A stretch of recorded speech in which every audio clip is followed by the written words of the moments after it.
Ananya Deshmukh never imagined she'd be making cupcakes for a living. At 34, she was a government school teacher in a small town in Maharashtra. She wasn't famous. She didn't have a big following. Her days were filled with chalk dust, attendance sheets, and endless corrections. Most evenings were quiet. She lived alone, with a small garden and an even smaller social circle. But what people didn't know was this: every Sunday morning, before the world woke up, Ananya would bake. It started after her divorce. The silence in the house was unbearable.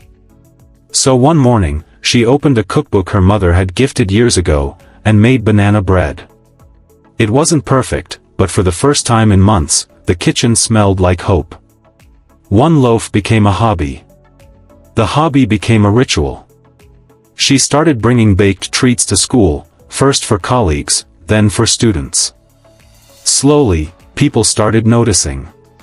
"Ma'am, can you make this for my sister's birthday? Can I pay you for a dozen of these muffins?" The questions came softly, like the dawn. She hesitated at first. "I'm not a professional," she would say. But the truth was, her hands knew joy when they baked. And joy is the best ingredient. One of her students, Ria, whose father owned a local cafe, offered to feature her desserts at their counter. Just for a weekend. Just to try. By Sunday night, everything had sold out. Word spread. Orders came in.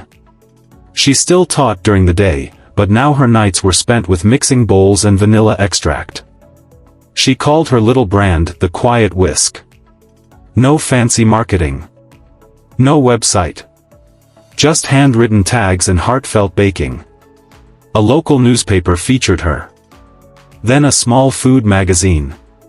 Eventually, she was invited to speak at a women's entrepreneurship panel. She wore her simplest sari, stood behind the mic, and said, "I thought my life had ended after my marriage broke.